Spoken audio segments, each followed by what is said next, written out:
Alright, well, it's been a while since we read our book, but I'm going to keep reading the book, and so hopefully you remember where we left off last time. We're on chapter 7 of Wild Rescuers Escaped to the Mesa. Alright, who's ready to have their picture taken? Stacy said to the pack, standing at the hearth in the cave the following morning. Paige began twirling in front of her, looking at the camera in Stacy's hands as if it were a piece of meat. Sorry, Paige, Stacy said. This camera is not edible, and you do not need your picture taken. She turned to the wolves who were finishing their breakfast. Fish, raw egg, and pumpkin. Blah. Now, I know it's a risk to photograph all of you, she began, but it's the best chance we have of saving the forest and keeping our home.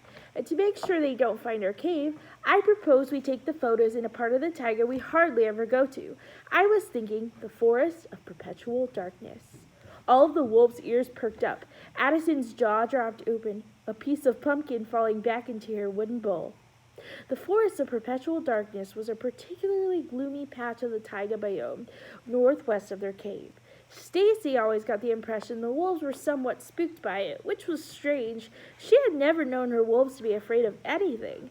They had been there in July when they rescued a young moose, but they hadn't been back since. Everest shook his head, a firm no. I know you don't like that part of the taiga, Stacy said, but that's what makes it perfect. We shouldn't go back there after the photos are seen because that's where people will be looking for you. After today, we'll never go back there. All of the wolves seemed to like the idea of never returning after this once. Everest and Addison exchanged glances and both nodded slowly in agreement. It was decided they were going to the forest of perpetual darkness. Stacy spent the rest of the morning trying to figure out how to take pictures on the camera. She had to be quick because she had no way to charge the camera should the battery run low. She taught herself how to focus the lens and take a picture and how to view the picture and delete it. They walked north for about an hour before veering a little west, where they began to climb into the low hills that lay at the edge of the dark forest. Stacy and the wolves had to walk much more slowly inside the dark forest. Their path was crowded with thick scrub oak trees they needed to climb through. Every few steps they had to completely change direction to avoid a tangle of branches and brush.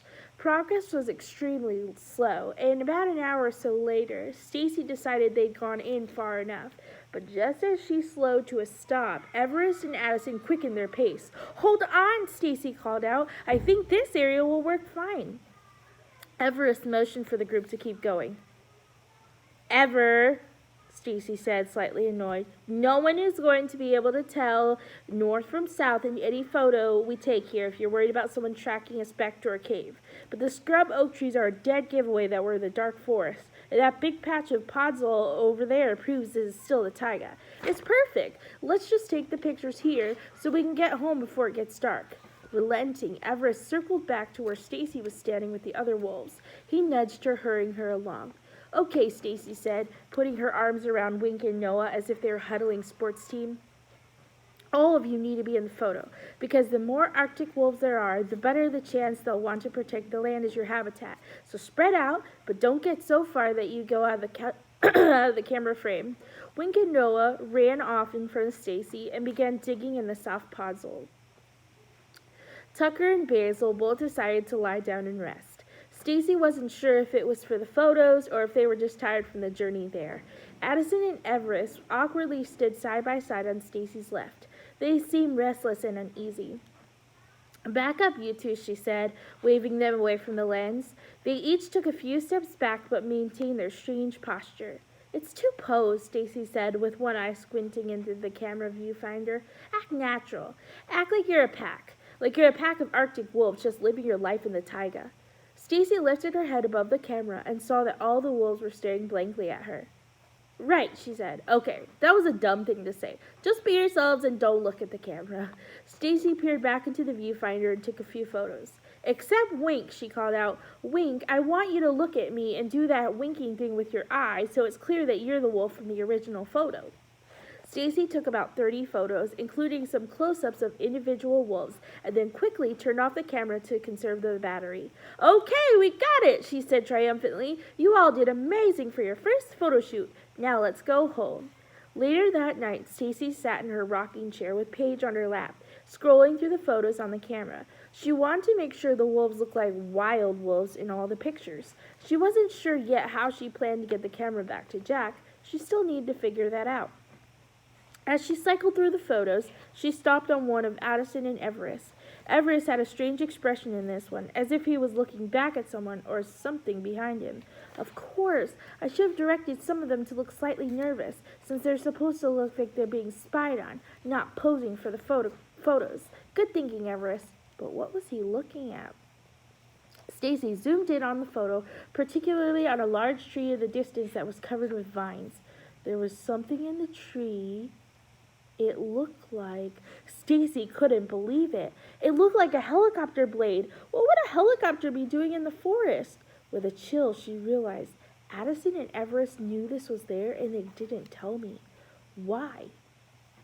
She thought about how quickly they'd agreed to stop instead of going farther into the forest and how reluctant they'd been there to go in the first place. They're hiding something from me, Stacy realized. Oof, Addie, Stacy said, startled, as Addison plopped a book on Stacy's lap next to Paige. What's this?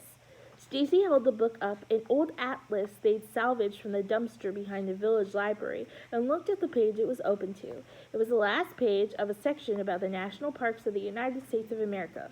Okay, I'm thinking Addison can definitely read. On the bottom of the page, there was an address for the National Park Service, as well as the U.S. Forest Service at the Department of Agriculture.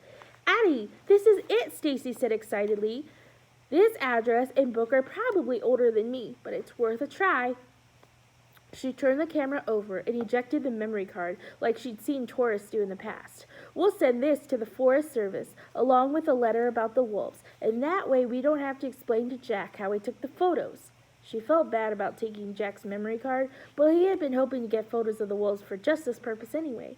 If he knew, he would be glad to use his memory card for this. Paige jumped down to the ground as Stacy stood up from her rocking chair and walked over to where she kept her journal and ink and quill. She turned to the back of the leather-bound journal and carefully tore out a page. Using the ink and quill, she scribbled a quick note about how the memory card contained photos of an Arctic wolf pack along with the coordinates to the taiga, which she and Addison had deduced several summers ago from their world atlas. Stacy placed the memory card from the camera in the center of her note and folded the paper into an envelope, something she learned from an origami book she had in the cave. She addressed the envelope to the U.S. Forest Service, CO, the Bureau of Federal Land Management. Next, she rummaged through an old ammo container she had filled with little odds and ends she'd collected while walking in the forest over the years, searching for some postage for the letter. I know I've found stamps before, Cece said, sifting through the layers of coins, fishing lures, lighters, and pocket knives. She glanced up from the container and something silver caught her eye, glinting from one of the shelves of her bookcase.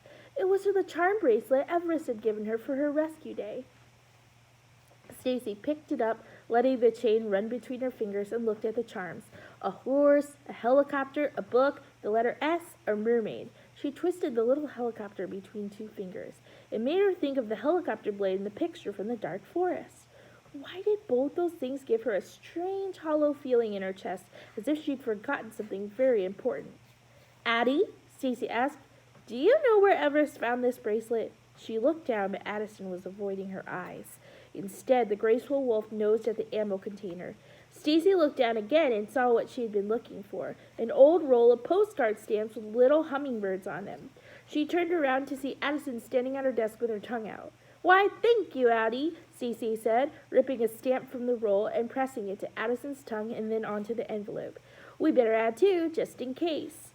It was Addison's turn to patrol the ridge that night, which worked out perfectly. Under the cover of night, Stacy and Addison snuck into the village and mailed the letter. Stacy climbed on top of Addison so she could look down into the metal mailbox. Looks like it fell to the bottom, Stacy whispered to Addison, who was peering up at her inquisitively. Fingers crossed, this works. Stacy carefully climbed off Addison and the two set off back toward the forest. I should have included a name suggestion, Stacy said as she and Addison slipped back into the trees. Stacy's taiga.